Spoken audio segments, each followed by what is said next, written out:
Welcome to DuskVeil, where every truth hides a darker side. I've told stories of power, betrayal, and hidden shadows.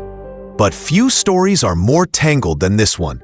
He built a kingdom of music, nightlife, and influence. He dated icons, hosted legendary parties, and commanded legions of fans. Yet behind the velvet ropes were whispers, rumors of coercion, dark parties, and suppressed voices. Tonight, I take you into the heart of Sean Diddy Combs, his ascent, his empire. The allegations that shook it all, and what remains after the verdicts fall. This is Diddy, Empire, Scandal, and Reckoning.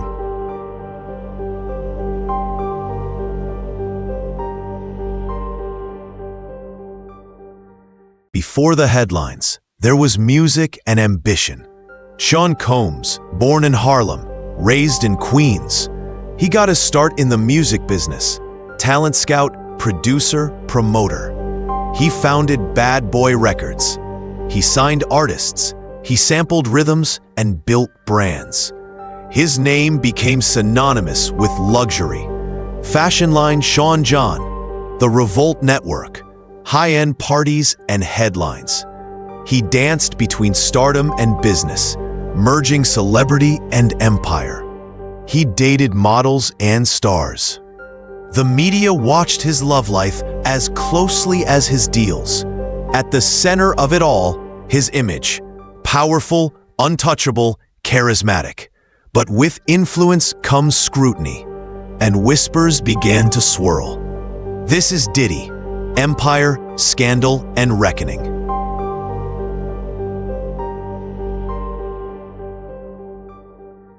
For years, rumors circulated.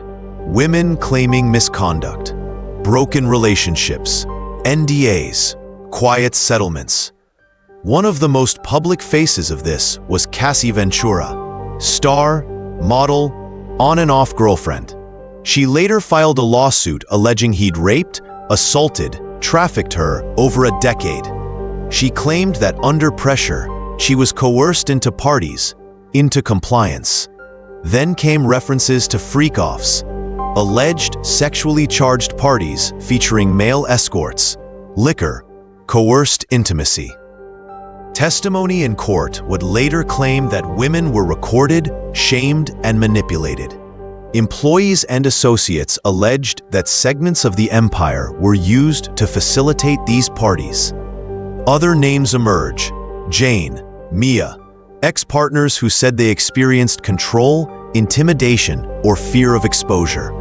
They claimed forced attendance, limited movement, recorded encounters. These were not whispers alone. They became court filings. They became testimony. On September 16, 2024, a grand jury indicted Sean Combs in New York. Charges: racketeering conspiracy, sex trafficking by force, fraud, coercion, transportation of persons for prostitution. He pleaded not guilty. His bail requests were denied. Judges cited risk of witness intimidation and past behavior. The defense called some allegations consensual relationships gone bad. Then, the trial date was set, May 5, 2025. Jury selection began. Media attention exploded. Cassie took the stand early. In pre-trial court, tapes, hotel surveillance, text messages, party logs were debated. Some prosecutors dropped arson and kidnapping counts mid-trial. Wikipedia: the fight would be over men, women, charges, and credibility.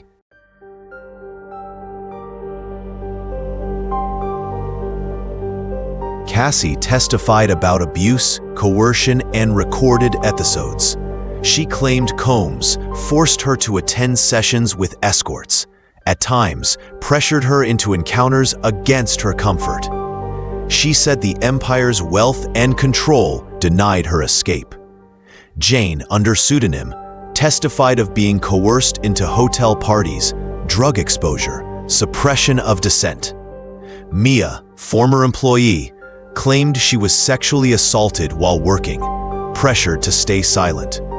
A staff member, Brendan Paul, testified about organizing parties, routing escorts, recording sessions, and the chain of command. Witnesses described recordings, camera setups, forced movement, whispered threats. Defense countered: consent, relationship complexity, absence of direct proof. They attacked witness credibility, questioned recollection, claimed money demands. After 6 weeks of testimony and cross-examination, both sides rested. The jury would begin deliberation.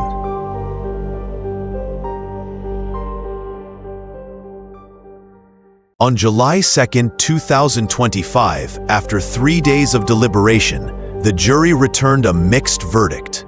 Combs was acquitted on charges of racketeering and sex trafficking, but he was convicted on 2 counts of transportation to engage in prostitution, involving Cassie, Jane, and escorts. On October 3, 2025, Judge Arun Subramanian sentenced him to 50 months, 4 years, 2 months prison, a fine of $500,000 plus 5 years supervised release. The judge said the abuse was subjugation of ex-girlfriends and emphasized accountability. Combs's lawyers criticized the ruling, calling the judge the 13th juror for overstepping. They also requested Combs serve time at a facility with a drug rehab program, possibly FCI for Dicks. The verdict and the sentence marked a turning point, not total exoneration, but a public reckoning.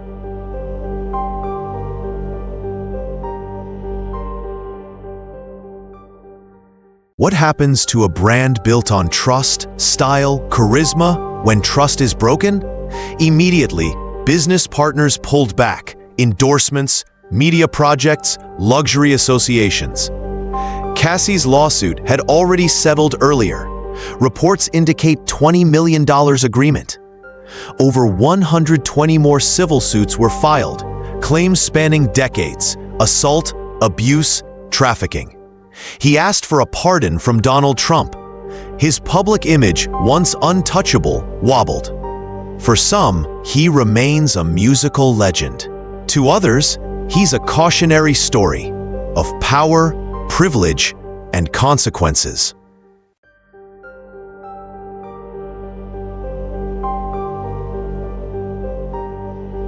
He dated stars, built networks, ruled nightlife. But behind luxury was conflict, silence, and fear. Accusers said he engineered parties, manipulated it all, controlled exits. He said all was consensual. Toxic relationships, misinterpreted. The jury didn't grant full vindication. It didn't return a full downfall. But for many, that verdict isn't the end. It's a quiet acknowledgement that not all stories go by the script. That in the corridors of fame, truth is fragile, and power absorbs thick darkness.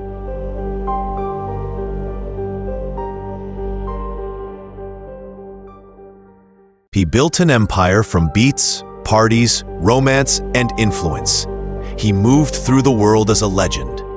But at the end, we see what legends often hide: broken trust, silenced voices, unanswered questions. Was justice done? Maybe partly, maybe not fully. But the legacy endures, in music, in memory, in the conversations we continue to have about consent, power, and accountability. If this story moved you, leave your thoughts. Did the verdict change the narrative, or just the headlines? Like, subscribe, ring the bell. Stay with me for the stories they didn't want you to see. This is DuskVeil, where truth meets shadow.